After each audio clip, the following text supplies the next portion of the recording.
إن الحمد لله نحمده ونستعينه ونستغفره ونؤمن به ونتوكل عليه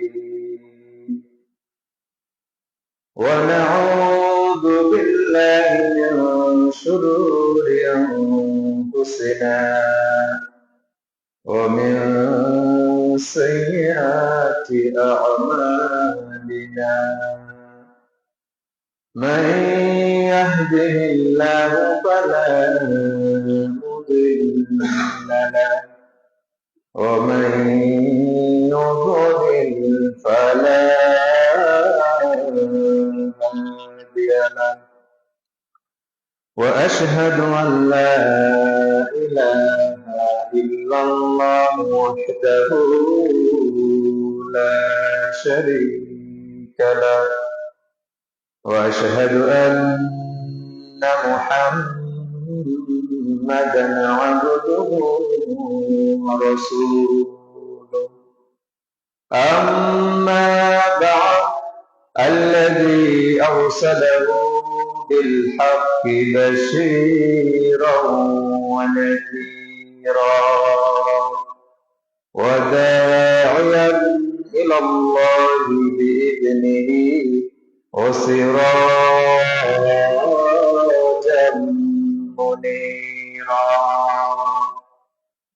فإن خير الحديث كتاب الله وخير الهدي هدي محمد صلى الله عليه وسلم وشر الأمور محدثاتها كل محدثة بدعة وكل بدعة ضلالة وكل ضلالة سبيلها في النار فأعوذ بالله من الشيطان الرجيم بسم الله الرحمن الرحيم يا أيها الإنسان ما غرك بربك الكريم الذي خلقك فسواك فعدلك في أي صورة ما شاء ركبك وقال تعالى في موضع آخر بل تؤثرون الحياة الدنيا والآخرة خير وأبقى وقال النبي صلى الله عليه وسلم في كلامه عن أبي هريرة رضي الله عنه قال قال رسول الله صلى الله عليه وسلم الدنيا سجن للمؤمن وجنة الكافر أو كما قال عليه الصلاة والسلام الحمد لله সর্বপ্রথমেই খুতবার শুরুতে আমরা আল্লাহ রাব্বুল আলামিনের দরগাহে অসংখ্য অগণিত সুজুদ ও শুকর প্রকাশ করছি যে মহান আল্লাহ রাব্বুল আলামিন আমাদেরকে অত্যন্ত মায়া করে দয়া করে অনুকম্পা করে কৃপা করে আল্লাহ রাব্বুল আলামিন আমাদেরকে আজকে পবিত্র জুমার দিনে দুনিয়ার সমস্ত কর্মকাণ্ড থেকে নিজেকে নিবৃত রেখে দুনিয়ার সমস্ত মায়াকে ছিন্ন করে আল্লাহ রাব্বুল আলামিনের ঘরে যথা সময় আসার সুযোগটি করে দিয়েছেন। এই সুযোগ থেকে অনেকেই বঞ্চিত। আমরা সমাজের প্রত্যেকটা মানুষ নিজেকে মুসলিম বলে দাবি করছি, নিজেকে মুমিন বলে দাবি করছি, ইমানদার বলে দাবি করছি, অথচ এখনো রাস্তাঘাটে গাড়ি চলছে, জুমার দিনের জুমার আযান হয়ে গেছে, এখনো রাস্তাঘাটে গাড়ি চলছে, এখনো মার্কেট খোলা আছে, এখনো ব্যবসা বাণিজ্য চলছে, এখনো চাকরি বাকরি চলছে, অর্থাৎ মানুষ যে যে কাজে ব্যস্ত থাকছে তারা জুমার দিনকে মূল্যায়ন করছে না, এখনো তারা তাদের নিজ নিজ কাজে ব্যস্ত রয়েছে। তো আল্লাহ রাব্বুল আলামিন যে আমাকে আপনাকে মায়া করেন, ভালোবাসেন, তার একটি ছোট্ট প্রমাণ হলো আল্লাহ চাইলে আমাদেরকেও তাদের অন্তর্ভুক্ত রাখতে পারতেন, আমরাও এখন দুনিয়ার কাজে ব্যস্ত থাকতে পারতাম। তা আল্লাহ রাব্বুল আলামিন যে আমাদেরকে কিঞ্চিত ভালোবাসেন, আল্লাহ রাব্বুল আলামিন যে আমাদের প্রতি দয়া করছেন, অনুগ্রহ করছেন, তার একটি বাস্তব নমুনা হলো আমরা তাদের মধ্যে নই, আমরা তাদের থেকে একটু আলাদা। আমরা চেষ্টা করেছি জুমার দিন আগে ভাগে সুন্দর করে উঁচু করে গোসল করে পবিত্র হয়ে একেবারে যে জুমাকে আল্লাহ রাসূল সাল্লাল্লাহু আলাইহি ওয়াসাল্লাম মুমিন মুসলিমের জন্য একটি উৎসবের দিন বলেছেন, এই দিনটি বাকি 6 দিনের মতো নয়, এই দিনটির গুরুত্ব বাকি 6 দিনের মতো নয়। এই জুমার দিনের অনেক ঐতিহ্য আছে, এই জুমার দিনের অনেক ইতিহাস আছে, এই জুমার দিনের অনেক ফজিলত আছে, এই জুমার দিনের অনেক মাহাত্ম্য আছে, অনেক গুরুত্ব আছে। এই গুরুত্ব সবাই বুঝতে সমর্থ নয়। তা আল্লাহ রাব্বুল আলামিন আমাকে আপনাকে তাদের থেকে বিচ্ছিন্ন করে, তাদের থেকে নির্বাচন করে আমাদেরকে আগে ভাগে মুসলিম ব্যক্তিদেরকে জুমার দিনে জুমার খুতবা শুরু হওয়ার পূর্বেই যে মসজিদে আসার সুযোগটি করে দিলেন, এটি অত্যন্ত বড় একটি নিয়ামত। এই নিয়ামত আমরা পেয়ে আমরা আল্লাহ রাব্বুল আলামিনের বারগাহে কালিমাতুশ শুকর উচ্চারণ করছি, সকলে বলছি আলহামদুলিল্লাহ। অসংখ্য অগণিত দরুদ ও সালাম বর্ষিত হোক সর্বকালের সর্বযুগের সর্বশ্রেষ্ঠ মহামানব, যিনি তাজদারি মদিনা, যিনি দুলালে আমিনা, যিনি সাইয়্যিদুল মুরসালিন, যিনি খাতামুন নবিয়্যিন, যিনি শাফিউল মুজরিমিন, যিনি রাহমাতুল লিল আলামিন, নবী মুহাম্মদুর রাসূলুল্লাহ সাল্লাল্লাহু আলাইহি ওয়াসাল্লাম করে। প্রিয় উপস্থিতি, অনেকদিন পর আবারও আমার একটি প্রিয় জায়গা, আমার একটি প্রিয় স্থান, আমার একটি প্রিয় মসজিদ, আমার একটি প্রিয় এলাকা, প্রাণপ্রিয় একটি এলাকা বাঘাইকান্দি। এই বাঘাইকান্দিতে অনেকদিন পর আবার আপনাদের সাথে মিলিত হয়েছি। এখানে আজকে জুমার খুতবা প্রদানের ইচ্ছা পোষণ করেছি। আজকের জুমার খুতবার সংক্ষিপ্ত বিষয় হলো যে আল্লাহ রাব্বুল আলামিনের স্মরণ থেকে, আল্লাহ রাব্বুল আলামিনের জিকির থেকে, পরকাল থেকে, জান্নাত থেকে, আল্লাহর নৈকট্য থেকে মানুষ কিভাবে দুনিয়ার প্রতি ঝুঁকে পড়ছে, পরকাল থেকে বিচ্ছিন্ন হয়ে দুনিয়ার প্রতি আমরা কিভাবে আকৃষ্ট হচ্ছি। অথচ আমাদেরকে তো পরকালমুখী হওয়ার কথা ছিল, অথচ আমাদেরকে তো আল্লাহ রাব্বুল আলামিনের বিধিবিধানের প্রতি আমাদের মনোযোগী হওয়ার কথা ছিল, অথচ আমাদেরকে তো আল্লাহ রাব্বুল আলামিনের ইবাদত বন্দেগীর প্রতি মশগুল হওয়ার কথা ছিল।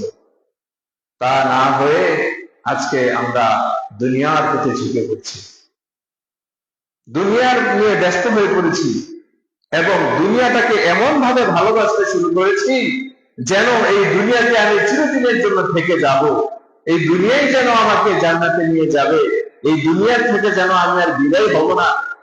প্রিয় উপস্থিতি, আল্লাহ রাব্বুল আলামিন একই কথা, এই কথাটি আল্লাহ রাব্বুল আলামিন পবিত্র কোরআনে মানুষদেরকে প্রশ্ন করছেন। আল্লাহ রাব্বুল আলামিন সূরা ইনফিতারে বলছেন, ইয়া আইয়ুহাল ইনসান, হে দুনিয়ার মানুষ সকল, হে দুনিয়ার সকল মানুষ, মা গররাকা বিরব্বিকাল কারীম, কোন জিনিস তোমাকে তোমার রব থেকে দূরে সরাই দিল, কোন জিনিস তোমার রব থেকে তোমাকে দূরে সরাই দিচ্ছে, কোন জিনিস তোমার রব থেকে তোমাকে ভুলিয়ে দিচ্ছে, কোন জিনিস তোমার ইবাদত বন্দেগী থেকে তোমাকে সরিয়ে দিচ্ছে, কোন জিনিস তোমার রবের ব্যাপারে তোমাকে গাফেল করে রেখেছে। মা গররাকা, কোন জিনিস তোমাকে তোমার রব থেকে দূরে সরাই দিচ্ছে।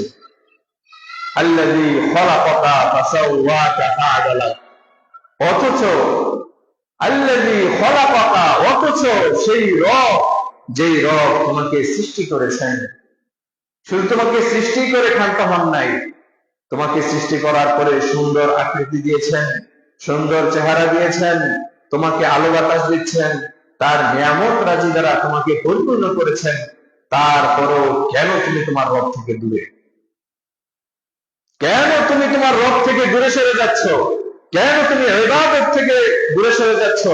কেন তুমি পরকাল থেকে বিচ্ছিন্ন হয়ে পড়েছো? কেন তুমি দুনিয়াকে ভালোবাসতে বাসতে দুনিয়ার প্রতি এমন ভাবে আকৃষ্ট হচ্ছ যেন তুমি আর দুনিয়া থেকে যাবেই না? আল্লাহ রাব্বুল আলামিন পবিত্র কোরআনের অসংখ্য জায়গাতে বলছেন, হে মানুষ, একটু চিন্তা করো না তুমি তোমাকে নিয়ে? একটু চিন্তা কেন তুমি তোমাকে নিয়ে করো না? তুমি কি ছিলে? এই পৃথিবীতে তো তোমার কোনো অস্তিত্বই ছিল না, এক সময় তোমার কোনো নামই ছিল না। তুমি যে একজন মানুষ হয়ে আজকে পৃথিবীতে জন্মেছ, আজকে তুমি যে বিচরণ করছো, এক সময় তোমার কোনো অস্তিত্বই পৃথিবীতে ছিল না। অথবা আল্লাহ রাব্বুল আলামিন আমাকে আপনাকে সুন্দর করে সৃষ্টি করলেন, করার পরে সুন্দর চেহারা দিলেন, গায়ে শক্তি দিলেন, হ্যাঁ, তারপরে আমরা কামাই রুজি করতে শিখেছি, আমরা টাকা উপার্জন করতে শিখেছি। এরপরে মানুষের কিছু তবিয়ত আছে, যেমন মানুষ দুইটা সময়ে মারাত্মকভাবে অসহায়। তার প্রথম সময়টা হচ্ছে মানুষ যখন মায়ের পেট থেকে দুনিয়াতে জন্মগ্রহণ করে, তখন আমাদের মুখে কোনো ভাষা ছিল না, শরীরে কোনো শক্তি ছিল না, আমার আপনার মনের ভাষা ব্যক্ত করার কোনো উপায় ছিল না। আমার গরম লাগলেও আমি বলতে পারতাম না গরম লাগছে, শীত লাগলেও বলতে পারতাম না শীত লাগছে, ক্ষুধা লাগলেও বলতে পারতাম না ক্ষুধা লাগছে। আমার আপনার মুখে কোনো জবান ছিল না। যখন নাকি মায়ের পেট থেকে জন্ম নিলাম, মা বাবা এবং আত্মীয় স্বজনের দয়া ছাড়া, তাদের সেবা শুশ্রূষা ছাড়া, হ্যাঁ, আমাদের পৃথিবীতে কোনো বাঁচার কোনো সম্ভাবনা ছিল না।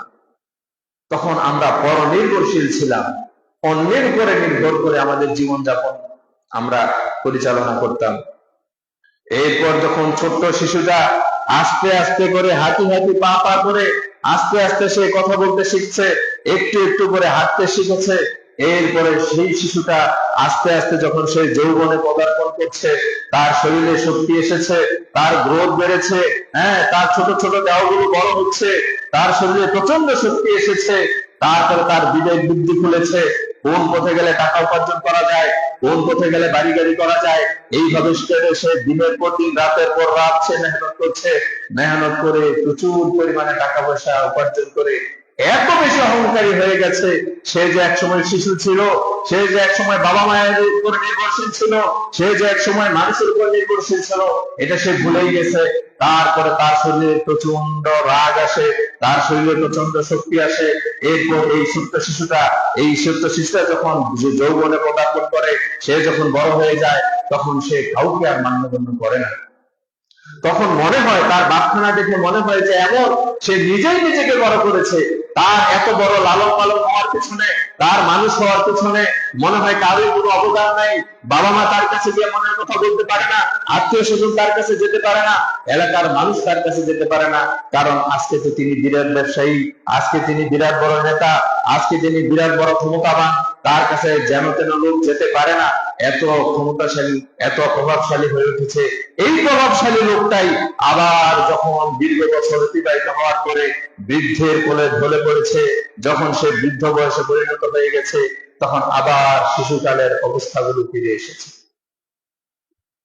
এক সময় যেমন মানুষের সাহায্য ছাড়া আমরা চলতে পারি নাই, আমাদের মুখে কোনো ভাষা ছিল না, ঠিক আবার যখন মানুষ বৃদ্ধ হয়ে যায়, মৃত্যুর কোলে পৌঁছে যায়, যখন বৃদ্ধের কোলে ঢলে পড়ে, তখন আস্তে আস্তে করে তার মুখে ভাষা চলে যায়, তার হাতের শক্তি চলে যায়, তার পায়ের শক্তি চলে যায়, তার অ্যাপেন্ডিসাইট হয়, তার স্ট্রোক হয়, ব্রেন স্ট্রোক হয়, মুখের জবান বন্ধ হয়ে যায়, কথা বলতে পারে না, হ্যাঁ, ভালো মন্দ কোনো মত প্রকাশ করতে পারে না। আবার এই শক্তিশালী মানুষটা এত অসহায় পরিণত হয়, তখন শুধু বিছানায় পড়ে থাকে, ঠিক যেমন শিশুকালে বিছানায় পড়েছিল। শিশুকালে তো মায়েরা বাবারা আদর করে চুমু দিয়ে, হ্যাঁ, আমরা বিছানাপাতি নষ্ট করলে তারা সাথে সাথে পরিষ্কার করে দিত। কিন্তু যখন সে বৃদ্ধের কোলে ঢলে পড়ে এই নিদারুণ পৃথিবীতে, তখন তাকে দেখার মতো কেউ থাকে না, তাকে পরিষ্কার করার মতো কেউ থাকে না। অবহেলায়, অসচেতনতায় এই মানুষটা বিছানায় পড়ে পড়ে প্রস্রাব পায়খানার মধ্যে ডুবে থেকে থেকে জীবন্ত পোকা ওই মানুষটাকে খেতে থাকে। কথা ঠিক না? এই তো হচ্ছে মানুষের জীবন, এই তো হচ্ছে মানুষের জীবন। সুতরাং আল্লাহ রাব্বুল আলামিন বলছেন, ইয়া আইয়ুহাল ইনসান, হে দুনিয়ার মানুষ সকল, হে দুনিয়ার সকল মানুষ, মা গররাকা বিরাব্বিকাল কারীম, তুমি তোমার অস্তিত্বকে প্রশ্ন করো, কি ছিলে তুমি, কি ছিলে তুমি? আজ থেকে 100 বছর আগেও আমি ছিলাম না, আমার কোনো অস্তিত্বই ছিল না। আবার আগামী 100 বছর পরেও আমার কিছু থাকবে না। এক সময় আমার দাদা ছিলেন, দাদার বাবা ছিলেন, তার বাবা ছিলেন, বংশ পরস্পরায় আজকে আমি এসেছি, আমার পরে আমার ছেলে আসবে, এইভাবে করে আমার জীবন এক সময় চলে যাবে। আমি পৃথিবীতে এক সময় কিছুই ছিলাম না, আবার এক সময় আমাকে কেউ স্মরণ করবে না। সুতরাং এই মানুষ কেন আল্লাহ থেকে পিছিয়ে? এই কয়দিনের জন্য পৃথিবীতে আসছি, কিসের এত অহংকার, কিসের এত বাহাদুরি, কিসের এত ক্ষমতা, কিসের এত দাপট?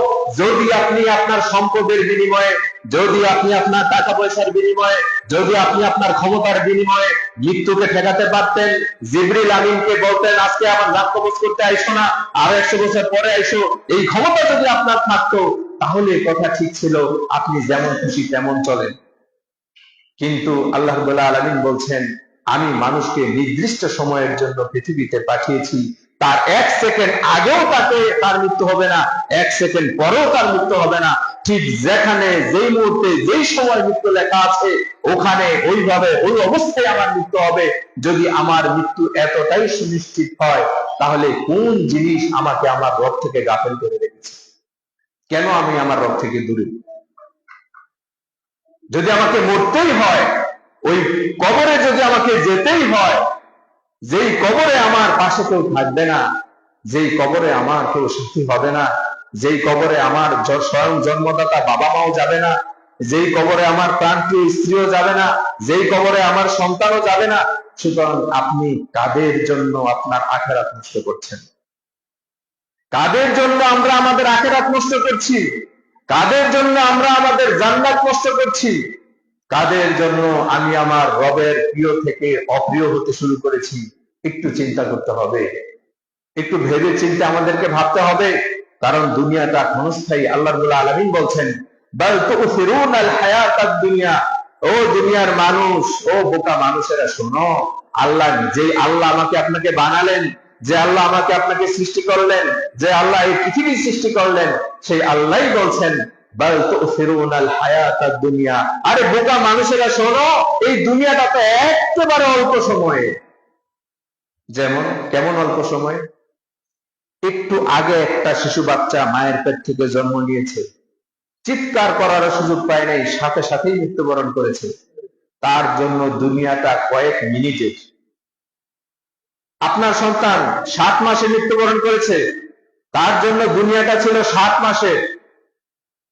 7 বছর একজন মানুষ বেঁচেছে, তার জন্য দুনিয়াটা 7 বছরের। 70 বছর একজন মানুষ বেঁচেছে, তার জন্য দুনিয়াটা 70 বছরের। আমাদের বর্তমান সময়ের মানুষ তো 100 বছর পর্যন্ত বাঁচে না, খুব কম, রেয়ার।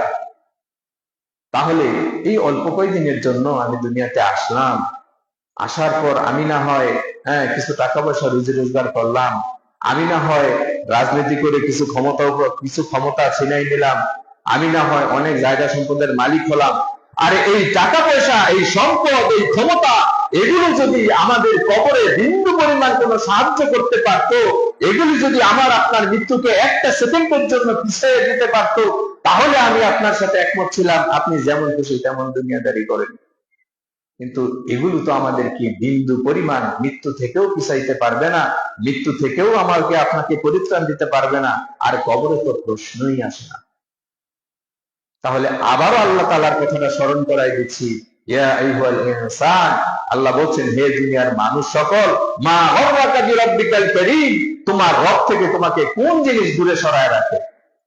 কেন তুমি তোমার রব থেকে দূরে সরে আছো?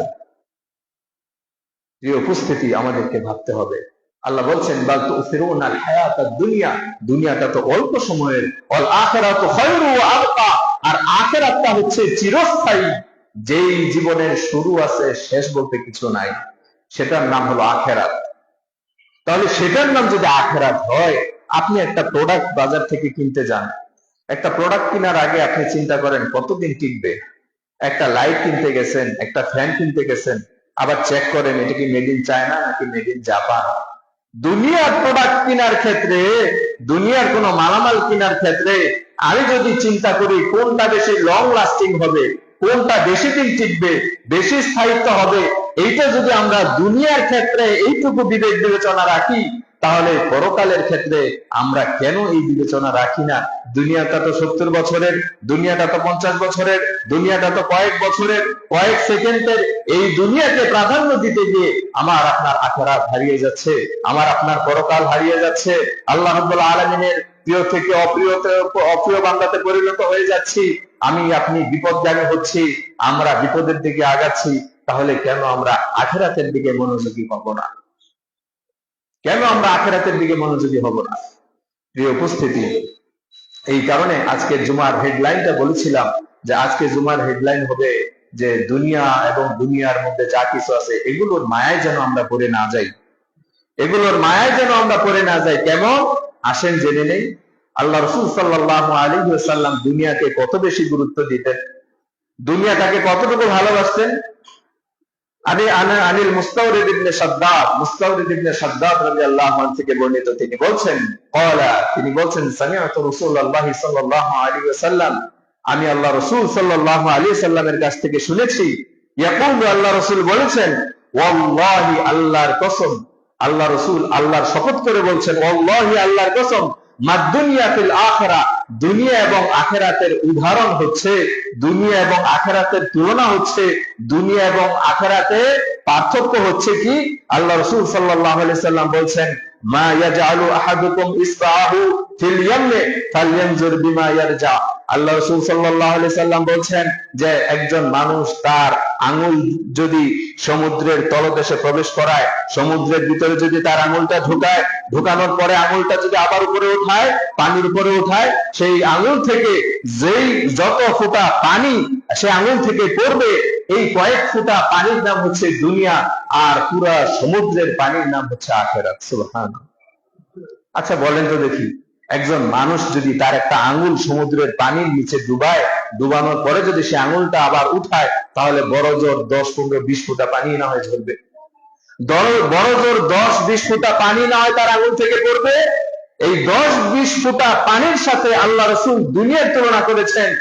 আর পুরা সমুদ্র ভর্তি যেই পানি ওজন করা সম্ভব না, যেই পানি পরিমাপ করা সম্ভব না, যেই পানির গভীরতা পরিমার্জন করা যায় না, গভীরতা কতটুকু অনুমান করা যায় না, পুরা সমুদ্রটা হচ্ছে আখিরাত। আল্লাহ রাসূল কত চমৎকার করে উদাহরণ দিয়ে বুঝাই দিলেন, এই কয়েক ফোঁটা পানি হচ্ছে দুনিয়া, আর বিশাল পরিমাণের পানি, যেই পানি শুধু চতুর্দিকে পানি আর পানি, যেই পানির কোনো শেষ নাই, সেই পানি হচ্ছে আখিরাত। তারপরেও তো আমরা দুনিয়া নিয়ে পড়ে আছি। একজন সুদখোরকে যদি বলা হয়, ভাই আপনি কেন সুদ খাচ্ছেন? একজন ঘুষখোরকে যদি বলা হয়, ভাই আপনি কেন ঘুষ খাচ্ছেন? আপনি কেন হারাম খাচ্ছেন? আপনি কেন হারামের পথে আছেন? আপনি কেন অবৈধ টাকা উপার্জন করছেন? দেখবেন তার কাছে হাজারো বাহানা আছে, হাজারো যুক্তি আছে তার কাছে। হ্যাঁ, আমার বাড়িতে ছেলে মেয়ে অসুস্থ, আমি অসুস্থ, আমাকে বাড়ি করতে হবে, গাড়ি করতে হবে, সমাজে বিত্তশালী হইতে হবে, সমাজের একজন গণ্যমান্য লোক হইতে হবে, সমাজে প্রভাবশালী হইতে হবে, কত ধরনের স্বপ্ন আমাদের মানব হৃদয়ে। অথচ আল্লাহ রাসূল সাল্লাল্লাহু আলাইহি ওয়াসাল্লাম বলছেন যে আল্লাহ রাব্বুল আলামিন বলছেন, এই দুনিয়া তো ক্ষণস্থায়ী, এই দুনিয়া তো একেবারেই ক্ষণস্থায়ী। যে আল্লাহ দুনিয়া সৃষ্টি করলেন, সে আল্লাহ আবার বলছেন, ও দুনিয়ার বোকা মানুষেরা, দুনিয়া তো একেবারেই ক্ষণস্থায়ী। একটা সাধারণ মোবাইল ফোন কোম্পানি তৈরি করে তারা সিকিউরিটি দিচ্ছে, ইনশিওর করছে যে এই মোবাইল ফোনটা 1 বছরের ভিতরে যদি সামান্যতম কোনো সমস্যা হয়, ডিস্টার্ব হয়, তাহলে আমরা এটাকে পরিবর্তন করে দিব, আমাদের কাছে নিয়ে আসবে। অথচ পৃথিবীতে এমন কোন ডাক্তার আবিষ্কার হয় নাই, পৃথিবীতে এমন কোন কবিরাজ আবিষ্কার হয় নাই, পৃথিবীতে এমন কোন আপনার চিকিৎসা ব্যবস্থা আবিষ্কার হয় নাই, যেই চিকিৎসক, যেই ডাক্তার, যেই কবিরাজ নাকি 1 সেকেন্ড বাঁচতে পারবো, 1 মিনিট বাঁচতে পারবো, এই নিশ্চয়তা দিতে পারে। এমন কেউ আছে? তাহলে আমরা মানুষ একটা যন্ত্রের থেকেও বেশি দুর্বল। একটা যন্ত্রেরও একটা লিমিটেশন আছে, তারও একটা স্থায়িত্ব আছে, তারও একটা গ্যারান্টি আছে, কিন্তু আমরা মানুষ একটা যন্ত্রের চাইতেও নিরীহ। আমরা মানুষ একটা অবলা প্রাণীর চেয়েও নিরীহ। কারণ আল্লাহ রাব্বুল আলামিন বলছেন, ওমা তাদরি নাফসুম বিআইয়ি আরদিন তামুত, পৃথিবীতে এমন কোন আত্মা নাই, এমন কোন মানুষ নাই যেই মানুষ জানে যে সে কখন মৃত্যুবরণ করবে। ওমা তাদরি নাফসুম, পৃথিবীতে এমন কোন নফস নাই যেই নফস জানবে বিআই আরদিন তামুত, যে পৃথিবীর কোন জায়গাতে সে মৃত্যুবরণ করবে। আপনার বাড়ি বাঘাইগান্ধীতে, আপনার বাড়ি মুন্সিগঞ্জে, তাই বলে আপনি বলতে পারবেন না যে আপনার মৃত্যুটা মুন্সিগঞ্জেই হবে। আপনি বেড়াতে গিয়েছেন, খুব সুন্দর করে সেজে গুজে গেছেন, হ্যাঁ, আপনি আত্মীয়র বাড়ি গেছেন, ঢাকাতে গেছেন, রাজশাহীতে গেছেন, যাওয়ার মধ্যেই পথিমধ্যে রোড অ্যাক্সিডেন্টে যেখানে অ্যাক্সিডেন্ট করেছেন সেখানেই শেষ। আপনি তো জীবনে কল্পনাও করেন নাই, আমি তো জীবনে কল্পনাও করি নাই যে এটাই আমার জীবনের শেষ যাত্রা, এটাই আমার জীবনের শেষ গোসল, এটাই আমার জীবনের শেষ পোশাক, এটাই আমার জীবনের শেষ খাদ্য। এরকম তো কেউ কল্পনা করে রাস্তাঘাটে বের হয় না। গিয়েছেন জামাই দেশে, এসেছেন লাশের লাশ হয়ে। এরকম ঘটনা ঘটে না? অহরহ ঘটতেছে। আবার আল্লাহর কথা স্মরণ করায় দেই। তাই তো আল্লাহ পবিত্র কোরআনে বলছেন, হে দুনিয়ার মানুষ সকল, ইয়া আইয়ুহাল ইনসান মা গররাকা বিরাব্বিকাল কারীম, কোন জিনিস তোমাকে আল্লাহর স্মরণ থেকে, আল্লাহর ইবাদত থেকে তোমাকে সরাই দিল? কেন সরাই দিল? অথচ সেই রব তোমাকে সৃষ্টি করেছেন, সেই রব তোমাকে শরীরে শক্তি দিয়েছেন, সেই রব তোমার রিজিকের ব্যবস্থা করেছেন, সেই রব তোমাকে নিয়ামত দ্বারা পরিপূর্ণ করেছেন। তারপরেও তুমি তোমার রব থেকে গাফেল কেন? কোন জিনিস তোমাকে গাফেল করে রেখেছে? আসুন আমরা আরেকটা হাদিস শুনি, যে হাদিসটা শোনার পরে আমরা আরো বেশি স্পষ্ট হব। জাবের রাদিয়াল্লাহু আনহু থেকে বর্ণিত, তিনি বলছেন, আন্না রাসূলুল্লাহ সাল্লাল্লাহু আলাইহি ওয়াসাল্লাম, নিশ্চয়ই একদিন আল্লাহ রাসূল সাল্লাল্লাহু আলাইহি ওয়াসাল্লাম মাররা বিজাদিন আসাক্কা মাইয়িতিন, একদিন আল্লাহ রাসূল সাল্লাল্লাহু আলাইহি ওয়াসাল্লাম আমাদেরকে নিয়ে রাস্তা দিয়ে চলছেন, রাস্তা দিয়ে হাঁটছেন। এমত অবস্থায় রাস্তার পাশে একটি মৃত, কান কাটা, পচা, দুর্গন্ধযুক্ত একটা বকরির বাচ্চা পড়েছিল। জাবের রাদিয়াল্লাহু আনহু বলছেন যে আল্লাহ রাসূল আমাদেরকে নিয়ে একদিন রওনা হলেন, এমত অবস্থায় রাস্তার পাশে একটা মরা, কান কাটা, দুর্গন্ধযুক্ত বকরির একটা ছোট বাচ্চা, মরা একটা ছোট বাচ্চা পড়ে আছে। এরপরে সেই বকরির বাচ্চা থেকে প্রচুর পরিমাণে দুর্গন্ধ আসতেছিল। দুর্গন্ধের কারণে টিকে যাচ্ছিল না। আল্লাহ রাসূল সাল্লাল্লাহু আলাইহি ওয়াসাল্লাম বলছেন, ফাকালা, আল্লাহ রাসূল বললেন, আইয়ুকুম, তোমাদের মধ্যে কি এমন কেউ আছে যে ইউহিব্বা, এই যে মরা, কানকাটা, দুর্গন্ধযুক্ত বকরির বাচ্চারা পড়ে আছে, তোমাদের মধ্যে এমন কেউ আছে যে পছন্দ করবে আন্না হাযা লাহু বিদিরহামিন, যে এই মরা দুর্গন্ধযুক্ত বকরির বাচ্চাটাকে 1 টাকার বিনিময়ে কিনবে? এমন কেউ কি তোমাদের মধ্যে কেউ আছে? আল্লাহ রাসূল যখন এই প্রশ্ন করলেন, তখন জাবের রাদিয়াল্লাহু আনহু সহ যত সাহাবা সেখানে উপস্থিত ছিলেন, তারা সকলে বললেন, কি বলেন ইয়া রাসূলুল্লাহ, এটা তো একটা মরা দুর্গন্ধযুক্ত বকরির বাচ্চা, এটাকে কেন আমরা কিনতে যাব? বরঞ্চ আমরা তো এর গন্ধে টিকতে পারতেছি না, এর দুর্গন্ধে আমরা থাকতে পারতেছি না, আমরা তো এখান থেকে দৌড়ে পালাবো, এটাকে কিনা তো দূরের কথা। আল্লাহ রাসূল সাল্লাল্লাহু আলাইহি সাল্লাম বললেন, ওরে আমার সাহাবীরা শোনো, মা নুহিব্বা আন্নাহু লানা বিশাইইন, আল্লাহ রাসূল এটাকে 1 দিরহাম দিয়ে কিনা তো দূরের কথা, আমরা কেউ এটার ধারের কাছে থাকবো, এখানে দাঁড়ায় থাকবো, এটাই পছন্দ করি না, কিনা তো অনেক দূরের কথা। কলা, আল্লাহ রাসূল সাল্লাল্লাহু আলাইহি সাল্লাম বললেন, ফাওয়াল্লাহি, আল্লাহর কসম, ফাওয়াল্লাহি, আল্লাহর কসম, হ্যাঁ, লিদুনিয়া আহওয়াউন আলাল্লাহি মিন হাযা আলাইকুম, বিশ্বাস করো, এই মরা দুর্গন্ধযুক্ত বকরির বাচ্চা, এটা তোমাদের কাছে যতটা ঘৃণার জিনিস, এটা তোমাদের কাছে যতটা অপছন্দের জিনিস, এটা তোমাদের কাছে যতটা তুচ্ছ জিনিস, ঠিক আল্লাহ রাব্বুল আলামিনের কাছে এই সমগ্র পৃথিবী এবং পৃথিবীর মধ্যে যত ধন সম্পদ আছে, সব কিছু আল্লাহ রাব্বুল আলামিনের কাছে এই মরা বাচ্চার থেকেও বেশি ঘৃণা, তার থেকেও বেশি তুচ্ছ, তার থেকেও বেশি কম দামি। আল্লাহ। আর সেই দুনিয়া নিয়ে আমি আপনি কি না করতেছি? 1 হাত জায়গার জন্য, 1 বিঘা জায়গার জন্য, 1 ডিসিম জায়গার জন্য ভাই ভাইয়ের মধ্যে মারামারি, এক ভাই আরেক ভাইকে খুন করে দিচ্ছে, এক ভাই আরেক ভাইকে বিকলাঙ্গ করে ফেলতেছে, একটু জায়গা দখল করার জন্য নিজের জীবনকে বাজি রেখে যুদ্ধ জিহাদ করতেছে, একটু জায়গাকে অন্যায়ভাবে গ্রাস করার জন্য, হ্যাঁ, কত মানুষ কত ভাবে জুলুম নির্যাতন করছে, কত মানুষকে মানুষ বাড়ি ছাড়া করতেছে, কত মানুষকে মানুষ ঘরে আগুন জ্বালিয়ে দিয়ে বাস্তুহারা করে দিচ্ছে, কত মানুষকে মানুষ দিনে দুপুরে নির্মম ভাবে হত্যা করতেছে। আজকে বস্তার মধ্যে লাশ পাওয়া যায়, বস্তার মধ্যে লাশ পাওয়া যায়, পানির নিচ থেকে লাশ পাওয়া যায়, ঘরের ভিতরে লাশ পাওয়া যায়, বাথরুমে লাশ পাওয়া যায়। এই হচ্ছে বর্তমান বাংলাদেশের চিত্র, কথা ঠিক না? কিসের জন্য? মনে রাখবেন, একজন মানুষ বাঁচে আল্লাহ রাব্বুল আলামিনের পথ থেকে, হেদায়েতের পথ থেকে, জান্নাতের পথ থেকে একজন মানুষ দূরে সরে যায় শুধুমাত্র এই দুনিয়া আর দুনিয়ার বস্তুকে ভালোবাসার কারণে। আপনি চায়ের স্টলে যান, গিয়ে চায়ের কাপে চুমুক দেন, পায়ের উপরে পাটা উঠান, আর গর্ব করে বলেন, জানো নি মিয়া আমার ছেলে কত টাকা ইনকাম করে, জানো আমার মেয়ের জামাই কত টাকা ইনকাম করে, কিভাবে ইনকাম করে, আমার ছেলে ব্যাংকে চাকরি করে, হ্যাঁ আমার ছেলে ব্যাংকের বড় কর্মকর্তা, মাস শেষ হলেই 2 লাখ টাকা বেতন। আপনি গর্ব করে আরো 10 জনের কাছে বলে বেড়ান। একবার চিন্তা করেছেন কি, আপনার যে ছেলেটা ব্যাংকে চাকরি করে 2 লাখ টাকা উপার্জন করছে, এর একটি টাকাও হালাল হচ্ছে কিনা? আল্লাহ রসুল সাল্লাল্লাহু আলাইহি সাল্লাম স্পষ্ট ভাবে জানিয়ে দিচ্ছেন যে এই সুদ ব্যবস্থার সাথে যে যতভাবে সম্পৃক্ত থাকে, যে এই সুদের হিসাব করবে, যে এই সুদের সাক্ষী হবে, যে এই সুদের আপনার লেনদেন করবে, যে এই সুদ দিতে সাহায্য করবে, প্রত্যেকেই সমানভাবে অপরাধী। প্রত্যেকের ইনকামই হলো হারাম। হারাম উপার্জন করছেন, আবার মানুষের কাছে গর্ব করতেছে, আবার 10 জনের কাছে বলে বেড়াচ্ছে। আর আপনি তো আপনাকে জাহান্নামী হওয়ার জন্য যথেষ্ট হয়ে গেছেন, মানুষদেরকে আবার সাক্ষী বানাচ্ছেন। এইভাবে করে সমাজের অসংখ্য মানুষ আজকে দেখা যায় হালাল হারামের কোনো তোয়াক্কা করে না, আর নিরীহ মানুষগুলো সর্বস্তরের জায়গা থেকে বঞ্চিত। একজন মানুষ দিন মজুরি করে খায়, ফজরের পরে না খেয়ে বেরিয়ে যায়, আসরের পরে চলে আসে, যদি মালিক টাকা দেয় তো বাজার হয়, আর যদি মালিক টাকা না দেয় তাহলে ঠিক মতো বাজার হয় না। সেই লোকটা ফজরের আজান সময় তার ঘুম ভাঙে, সেই লোকটা প্রত্যেকটা ওয়াক্ত নামাজ পড়ার চেষ্টা করে, সেই লোকটা হালাল হারাম নির্বাচন করে, সেই লোকটা আল্লাহকে ভয় করে, 3 বেলার থেকে 1 বেলা খেতে পারে। সেই লোকটা আমার আপনার মতো জমিদারের চেয়ে হাজার হাজার লক্ষ লক্ষ গুণ বেশি আল্লাহর কাছে প্রিয়।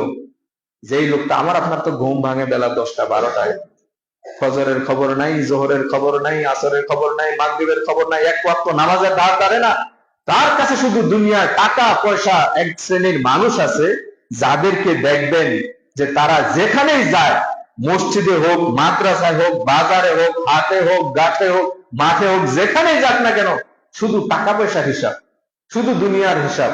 এই তোমার ছেলে কি করে, তোমার অমুকে কি করে, কত টাকা ইনকাম করে, এগুলো নিয়ে পড়ে আছে। যদি এই প্রযুক্তি যদি আমাদের জন্য সবচেয়ে বড় নিয়ামত হতো, তাহলে আল্লাহ রাব্বুল আলামিন তার রসুলকে আরো 1500 বছর আগে পাঠাইতেন না, বরঞ্চ 1500 বছর পরে পাঠাইতেন।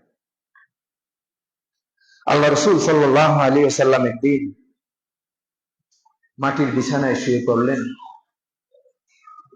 শুয়ে পড়ার পরে নামা রাসূলুল্লাহ সাল্লাল্লাহু আলাইহি ওয়াসাল্লাম আলা হাসিরিন, হাদিসটি এসেছে আল্লাহ রসুল সাল্লাল্লাহু আলাইহি ওয়াসাল্লাম একদিন মাটির বিছানায় শুয়ে পড়লেন।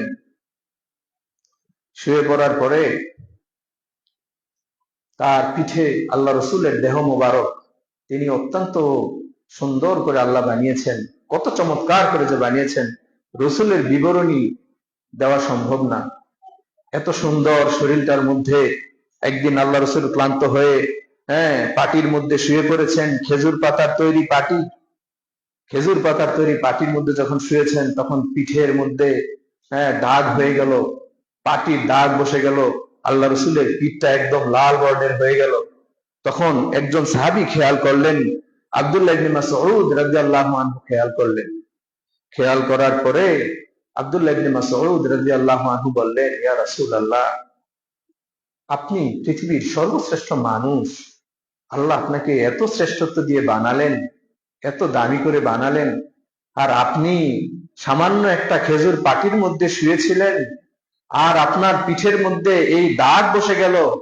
হে রসুল, কেন আপনি আমাকে নির্দেশ দিলেন না? কেন আপনি আমাকে আদেশ করলেন না যে আব্দুল্লাহ ইবনে মাসউদ, তুমি আমার জন্য একটা পাটি বানাও, একটা আরামদায়ক একটা বিছানা বানাও, আমি যে একটা পাটির মধ্যে শুতে আমার কষ্ট হয়? এই আদেশটা কেন রসুল আপনি আমাকে দিলেন না? তখন আব্দুল্লাহ ইবনে মাসউদ রাদিয়াল্লাহু আনহু করুণদণ্ডত কণ্ঠে বলছেন, কেন রসুল আপনার এত কষ্ট হবে? আপনি এত দামি মানুষ হওয়ার পরেও সামান্য একটা খেজুর পাটির মধ্যে কেন আপনি শোবেন? কেন আপনি আমাকে একবারের জন্য বললেন না যে আমার জন্য একটা দামি বিছানা বানাও? তখন আল্লাহ রসুল সাল্লাল্লাহু আলাইহি সাল্লাম বললেন, ফাকালা মালি ওয়াদ দুনিয়া, ওরে আমার সাহাবী আব্দুল্লাহ মাসউদ, শোনো, আমার এবং দুনিয়ার পার্থক্যটা কি জানো? আমার এবং এই দুনিয়ার পার্থক্যটা হচ্ছে, একজন পথিক প্রচুর রোদ্রের মধ্যে হাঁটতে হাঁটতে ক্লান্ত শ্লান্ত হয়ে যখন একটা গাছ পায়, গাছের নিচে গিয়ে একটু বসে, একটু আরাম করে, হ্যাঁ, একটু যখন তার শরীরটা একটু শীতল হয়, যখন তার একটু গরমটা কমে যায়, এই ক্লান্তিটা যখন একটু দূর হয়ে যায়, তখন তিনি আবার হাঁটতে থাকেন। ওরে আব্দুল্লাহ ইবনে মাসউদ, তুমি শোনো, আমার এবং দুনিয়ার মধ্যে, আমার এবং দুনিয়ার সাথে মিলটা হচ্ছে, আমি তো ওই পথিকের মতো। আমি যতদিন দুনিয়াতে ছিলাম, ওই পথিক যতক্ষণ ওই গাছের নিচে সে অবস্থান করেছে, আমি আল্লাহ তাআলা আমাকে নবী করে পাঠিয়েছেন, আমার সময়টাও ততটুকুই। একজন পথিক যতক্ষণ পর্যন্ত গাছের নিচে থাকে, আমিও দুনিয়াতে ততক্ষণ পর্যন্তই থাকবো। তো পৃথিবীর একজন সর্বশ্রেষ্ঠ রাসূল হয়ে তিনি যদি সামান্য একটা পাটির মধ্যে শুয়ে দিন কাটাতে পারেন, আমি আপনি কি? আপনি এসির ভিতরে থাকেন, আপনার বাড়িতে এসি, গাড়িতে এসি, বাথরুমে এসি, বিশ্বাস করেন এগুলোতে এই ধরনের অহংকার, এই ধরনের আরাম আয়েশ, এগুলোই আপনাকে দুনিয়াতে বেশি মুগ্ধ করে রেখেছে, আল্লাহ রাব্বুল আলামিনের পথ থেকে বেশি দূরে সরিয়ে দিচ্ছে। আপনি বর্তমানে বাস্তবে আপনি পর্যবেক্ষণ করেন, যেই মানুষ দুনিয়াতে যত বেশি সম্পদশালী, যেই মানুষ দুনিয়াতে যত বেশি আরাম আয়েশ করে, তারাই অনেক সময়, বেশিরভাগ ক্ষেত্রে দেখা যায়, তারাই আল্লাহ রাব্বুল আলামিনের ইবাদত বন্দেগী থেকে দূরে সরে যায়। দুনিয়া এত আরাম আয়েশের জায়গা না, দুনিয়া স্থায়ী জায়গা না। দুনিয়াতে কেউ আরাম আয়েশ করতে, ইমানদারদের আল্লাহ রাসূল সাল্লাল্লাহু আলাইহি ওয়াসাল্লাম বলছেন, আর দুনিয়া সিজনুন লিল মুমিনি ওয়া জান্নাতুন লিল কাফিরি, দুনিয়া হচ্ছে মুমিনদের জন্য দুনিয়া হচ্ছে একটা জেলখানা, আর কাফেরদের জন্য হচ্ছে জান্নাত। কেন? কারণ একজন জেলখানার কয়েদি, তিনি চাইলেই বের হতে পারেন না, তিনি চাইলেই তার স্ত্রীর কাছে যেতে পারে না, তিনি চাইলেই তার সন্তানের সাথে দেখা করতে পারে না, তিনি চাইলেই ভালো মন্দ খেতে পারে না, তিনি চাইলেই ঘুরতে যেতে পারেন না, কারণ তিনি একটা জায়গার মধ্যে আবদ্ধ, তাকে একটা জায়গায় বন্দী করে রাখা হয়েছে। ঠিক তেমনি ভাবে একজন মুমিন মুত্তাকি মানুষ চাইলেই তার মন মতন চলতে পারে না, তার হাতে, তার পায়ে, তার আপনার বিবেকে, বুদ্ধিতে, সব জায়গাতে কোরআন হাদিসের শিকল বাঁধা, কোরআন হাদিসের শিকল বাঁধা। তিনি চাইলেই যেখানে সেখানে যাবেন না, তিনি চাইলে যা কিছু তা তিনি বক্ষণ করবেন না, কারণ একজন মুমিন প্রতি মুহূর্তে চিন্তা করবে, আমি যেই কাজটা করছি এটা ইসলাম সমর্থন করে কিনা, এটা আল্লাহ তাআলার কোরআন সমর্থন করে কিনা, এটা রাসূলের নির্দেশিত পন্থা কিনা, এইভাবে করে তিনি চিন্তা করেন। তাই তো আল্লাহ রাসূল সাল্লাল্লাহু আলাইহি সাল্লাম একজন মুমিনকে একজন কয়েদির সাথে, জেলখানার আসামির সাথে তুলনা করেছেন। আর ওয়া জান্নাতুল লিল কাফিরি, আর দুনিয়াটা হচ্ছে কাফেরদের জন্য জান্নাত। দেখেন না চিত্রনায়কদের যে জীবন লাইফস্টাইল গুলো, হ্যাঁ, তাদের লাইফস্টাইল গুলো দেখেন, যখন যেখানে যা ইচ্ছা তা করছে, কুকুর বিড়ালের মতো 4টা 5টা করে বিয়ে করছে, যেখানে যে খুশি সেখানে তারা অবাধে মেলামেশা করছে, কার সাথে কখন কে বিবাহ বন্ধনে আবদ্ধ হচ্ছে, কোনো সিস্টেম নাই, কোনো ঠিক ঠিকানা নাই। এগুলোর জীবনটা যেন কুকুর শ্রীগালের জীবনের মতো।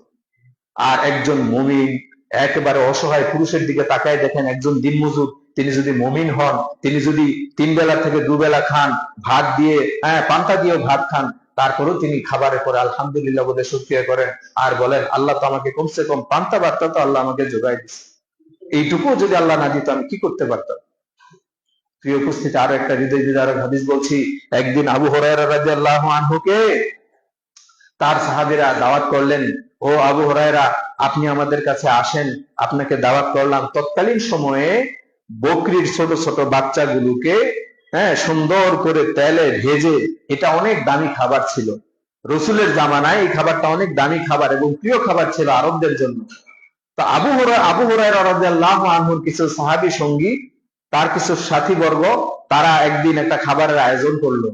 তো আবু হুরায়রা রাদিয়াল্লাহু আনহুকে তারা দেখতে পেল, ডাকার পরে আবু হুরায়রা রাদিয়াল্লাহু আনহুকে ডাকলো, ও আবু হুরায়রা, আপনি আসেন, আসেন, এদিকে আসেন।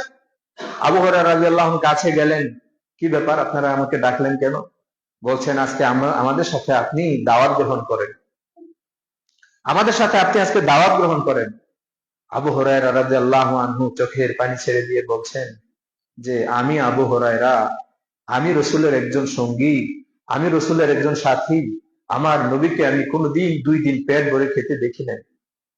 আমার রসুল কোনোদিন পর পর, আজকেও ভালো খেয়েছেন, কালকেও ভালো খেয়েছেন, পরশু দিনও ভালো খেয়েছেন, পরপর 3 দিন আমার রসুল কোনোদিন ভালো খাবার খেতে পারেন নাই, আমার রসুল ভালো একটা জায়গাতে থাকতে পারেন নাই, আমার রসুল আরাম আয়েশের জীবন যাপন করেন নাই, আমার রসুলের ভালো জামা ছিল না, আমার রসুলের খাবারের জন্য পেট ভর্তি খাবার ছিল না, আর আমি সেই রসুলের উম্মত, আপনার আমাকে এত দামি খাবার খেতে বলছেন।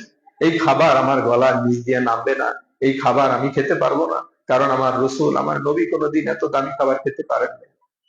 তাহলে আপনি কিসের সাথে কি তুলনা দিবেন?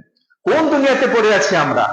আজকে ভালো খাওয়ার নাম যদি, ভালো খাওয়া, ভালো পড়া, ভালো বিল্ডিং করা, ভালো জায়গা জমি নির্মাণ করা, এগুলোই যদি মানব জীবনের সম্পদ হতো, তাহলে তো দুনিয়ার সব মানুষই জান্নাতে যেত। বরঞ্চ একজন মানুষের জীবনের সর্বশ্রেষ্ঠ সম্পদ হলো ঈমান। আল্লাহ রাসূল সাল্লাল্লাহু আলাইহি ওয়াসাল্লাম, একটি হাদিস আছে, আনাবি সাঈদ আল খুদরি রাদিয়াল্লাহু থেকে বর্ণিত, তিনি বলছেন, রাসূল সাল্লাল্লাহু আলাইহি ওয়াসাল্লাম বলছেন, ইয়াদখুলুনা আহলুল জান্নাতি জান্নাতা ওয়া ইয়াদখুলুনা আহলুন নারি নারা সুম্মা ইয়াকুলুল্লাহু আযজা ওয়া জাল্লা আখরিজু মান কানা ফি কলবিহি যাররাতুম মিনাল ঈমান। আল্লাহ রাসূল আবু সাঈদ খুদরি রাদিয়াল্লাহু থেকে বর্ণিত, তিনি বলছেন, রাসূল সাল্লাল্লাহু আলাইহি ওয়াসাল্লাম বলেন যে কিয়ামতের দিন যাদের জান্নাতের ফয়সালা হয়ে যাবে, যারা দুনিয়াতে ভালো কাজ করে জান্নাতে যাবে, জান্নাতীরা জান্নাতে চলে যাবে, জাহান্নামীরা জাহান্নামে চলে যাবে। এরপরে বহু বহু বছর পরে, যুগের পর যুগ, শতাব্দীর পর শতাব্দী, হাজার হাজার বছর অতিক্রম হওয়ার পরে সর্বশেষ আল্লাহ রাব্বুল আলামিন যাদেরকে জান্নাতে দিবেন, আল্লাহ রাব্বুল আলামিন জাহান্নামে গিয়ে বলবেন, আখরিজু, জাহান্নামে যে সকল ফেরেশতারা দায়িত্বে রয়েছেন, সেই দায়িত্বরত ফেরেশতাদেরকে বলবেন, আখরিজু, তোমরা বের করে নিয়ে আসো, তোমরা দেশে দেশে বের করে নিয়ে আসো ওই সকল জাহান্নামীদেরকে, মান কানা ফি কলবিহি যাররাতুম মিনাল ঈমান, দুনিয়াতে যাদের অন্তরে যাররা পরিমাণ ঈমান ছিল, সরিষার দানা পরিমাণ যাদের ঈমান ছিল, ওইগুলাকে বের করে নিয়ে আসো। এই হাদিস থেকে আমরা কি বুঝতে পারি? এই হাদিস থেকে আমরা বুঝতে পারি, যদি জান্নাতে যেতে হয়, জান্নাতে যদি যেতে হয়, কোন একদিনে যদি যেতে হয়, অনন্তকাল জাহান্নামের আগুনে পোড়ার পরেও যদি জান্নাতে কোনোদিন যেতে হয়, ঈমান আমার আপনার লাগবেই লাগবে। সরিষার দানা পরিমাণ হইলেও ঈমান লাগবে, ঈমান ছাড়া জান্নাতে যেতে পারবো না। তাহলে এই হাদিস থেকে আমরা এটাও বুঝতে পারি যে একজন মানুষের জীবনের সর্বশ্রেষ্ঠ সম্পদ হলো ঈমান। ঈমানের কারণেই নবীরা কষ্ট করেছেন। কত নবীকে যে তার উম্মতরা হত্যা করেছে, নবীদেরকে একদম মাথার খুলি থেকে মাথার মাঝখান দিয়ে করাত দিয়ে পুরো শরীরটাকে ফেরেছে, শুধুমাত্র ঈমানের জন্য। তারা ঈমানের দাওয়াত দিয়েছিলেন, যে দাওয়াত কাফেরদের সহ্য হয় নাই, যে দাওয়াত কাফেরদের পছন্দ হয় নাই, যে দাওয়াত কাফেররা মেনে নিতে পারেন নাই। আমার নবীকে মক্কা ছাড়তে হয়েছে শুধু ঈমানের জন্য, সাহাবীরা মার খেয়েছেন শুধু ঈমানের জন্য, তাবেঈরা মার খেয়েছেন শুধু ঈমানের জন্য। আজকে এত বছর পরে এসেও 2026 সালেও যারা পাকাপোক্ত ঈমানদার, তারা এখনো মার খাচ্ছেন, কথা ঠিক না? এখনো ঈমানের জন্যই মানুষ মার খায়, ঈমানের জন্যই মানুষ ঘর ছাড়া হয়, ঈমানের জন্যই মানুষ লাঞ্ছিত হয়, ঈমানের জন্যই মানুষ মানুষকে তুচ্ছ তাচ্ছিল্য করে। সুতরাং ঈমানকে টিকায় রাখতে হবে, যে কোনো মূল্যে ঈমানকে ধারণ করতে হবে, যে কোনো মূল্যে বুকের ভিতরে ঈমানি চেতনা জাগ্রত করতে হবে। আমি মুমিন, আমি মুসলিম, আমি চাইলেই যে কোনো কাজ করতে পারি না, আমি চাইলেই যেখানে সেখানে যেতে পারি না। আমার চলাচল, আমার কথাবার্তা, আমার লাইফ স্টাইল, আমার ব্যবসা বাণিজ্য, আমার চাকরি বাকরি, আমার কর্মনীতি, সমস্ত কিছুতে ঈমানদারের যে বৈশিষ্ট্য, সেই বৈশিষ্ট্যগুলো আমাদেরকে ধারণ করতে হবে। আর কাফেরদের যে চরিত্র, সেই চরিত্র আমার আপনার হৃদয় থেকে আপনার সরাই দিতে হবে। শুধু তাই না, এইভাবে করে অত্যন্ত সাধারণ জীবনযাপন করেছিলেন আমাদের যে সকল আল্লাহ রাব্বুল আলামিনের পক্ষ থেকে যে সকল নবী রাসূল পৃথিবীতে আসছিলেন।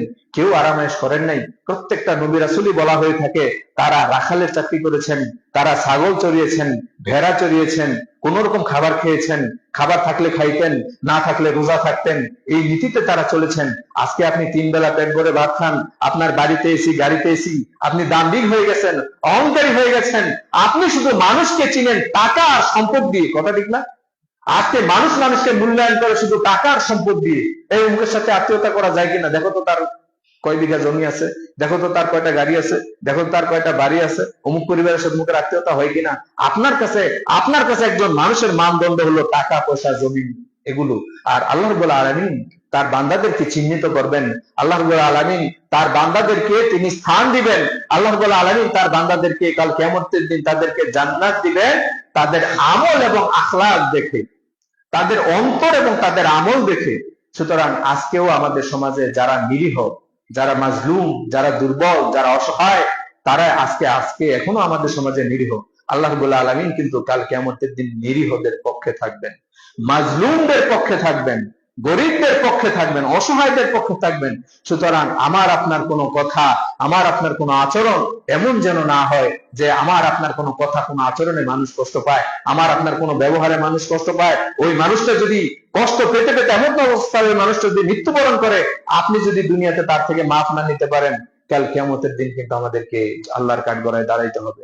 আল্লাহ রাব্বুল আলামিন আমাদের সকলকে এই পৃথিবীতে যতদিন আল্লাহ আমাদেরকে বাঁচিয়ে রাখবে, যতদিন আমরা বেঁচে থাকবো, আমরা যেন দুনিয়া বিমুখী হয়ে দুনিয়া এবং দুনিয়ার সমস্ত মায়াজালকে, দুনিয়া এবং দুনিয়ার যত চাকচিক্য আছে সমস্ত কিছুকে যেন আমরা উপেক্ষা করে আমরা যেন আল্লাহ রাব্বুল আলামিন এবং তার পন্থায় আমরা যেন স্থায়ী হতে পারি। আল্লাহ তাআলা সেই তৌফিক আমাদেরকে দান করুন, বলে আল্লাহুম্মা আমিন। বারাকাল্লাহ।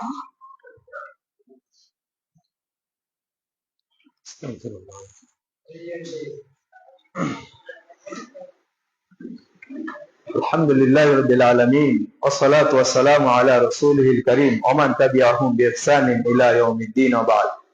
সম্মানিত উপস্থিতি, পরিশেষে আরেকটা ছোট্ট হাদিস শোনাই। আল্লাহ রাসূল সাল্লাল্লাহু আলাইহি ওয়াসাল্লাম একদিন আম্মা জান আয়েশা রাদিয়াল্লাহু আনহাকে বলছেন, ওগো আয়েশা, আমি আল্লাহর কাছে দোয়া করছি, আল্লাহ আপনি আমাকে মিসকিন বানান। মা আয়েশা রাদিয়াল্লাহু আনহা শুনে বললেন, এটা আপনি কেমন দোয়া করলেন? আল্লাহ কেন আপনাকে মিসকিন বানাবে? তখন আল্লাহ রাসূল সাল্লাল্লাহু আলাইহি সাল্লাম বললেন, শোনো, তোমার ঘরে যদি কোনোদিন কোনো মিসকিন আসে, তাকে কোনোদিন ফিরিয়ে দিও না। যদি কোনো অভাব ভিক্ষুক আসে, তাকে কোনোদিন ধমক দিও না, তাকে কোনোদিন খালি হাতে ফিরাই দিও না। যদি খেজুরের অর্ধেকও হয়, অর্ধেক খেজুরও যদি তোমার কাছে থাকে, সেটা দিয়ে হলেও মিসকিনকে বিদায় করো, মিসকিনকে খালি হাতে বিদায় করো না।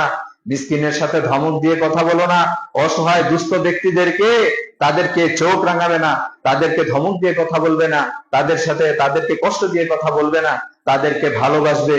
কেননা দুর্বল অসহায় মিসকিন ব্যক্তিরাই কাল কিয়ামতের দিন আল্লাহ তাআলার কাছে নিকটবর্তী হবে।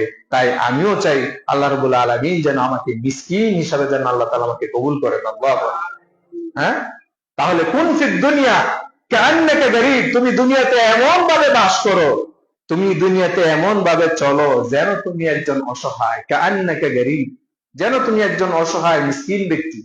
আপনার চলাতে অহংকার, বলাতে অহংকার, কথায় অহংকার, ব্যবহারে অহংকার, কিসের এত অহংকার? কোথায় ছিলাম আমি, কোথায় যাব আমি, কোথায় আমার বাবা ছিলেন, কোথায় গেছেন, কোথায় আমার দাদা ছিলেন, কোথায় গেলেন? আজকে আমি আছি, চলে যাব। আমার সন্তান জন্মেছে, সেও থাকবে, সেও একদিন থাকবে না, সেও চলে যাবে। সুতরাং অহংকারটা কেন? আমি তো খালি হাতে আসছি, খালি হাতেই যাব। মৃত্যুকে তো আমি আমার ক্ষমতা দিয়ে, মৃত্যুকে তো আমি আমার টাকা দিয়ে, মৃত্যুকে তো আমি আমার প্রভাব প্রতিপত্তি দিয়ে, হুঙ্কার দিয়ে আমি তো মালাকুল মউতকে ফিরাইতে পারবো না। মৃত্যু আমার যখন যেই টাইমে হওয়ার কথা তখনই হবে।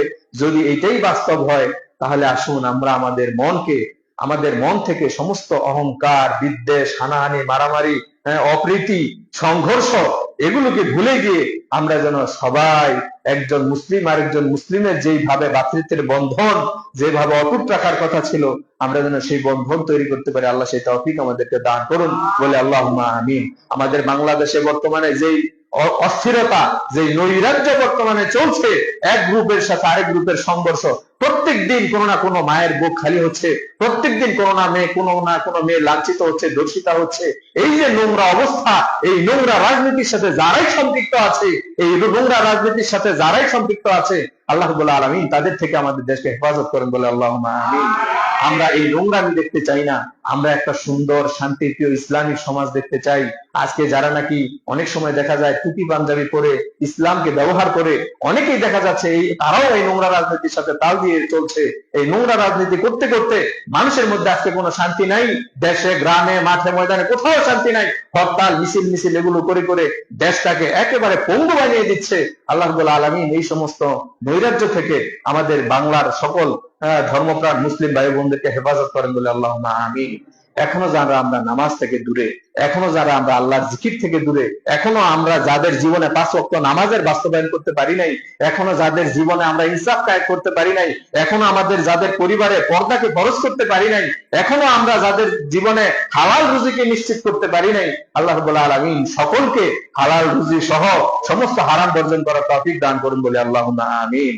إن الله وملائكته يصلون على النبي يا أيها الذين آمنوا صلوا عليه وسلموا تسليما اللهم صل على محمد وعلى آل محمد كما صليت على إبراهيم وعلى آل إبراهيم إنك حميد مجيد اللهم بارك على محمد وعلى آل محمد كما باركت على إبراهيم وعلى آل إبراهيم إنك حميد مجيد اللهم أعز الإسلام والمسلمين اللهم أعز الإيمان والمؤمنين وأذل الشرك والمشركين اللهم انصر من نصر دين محمد صلى الله عليه وسلم واجعلنا منهم واخذل من خذل دين محمد صلى الله عليه وسلم ولا تجعلنا منهم ربنا تقبل منا إنك أنت السميع العليم وتب علينا إنك أنت التواب الرحيم وسلام على المرسلين الحمد لله رب العالمين قوموا للصلاة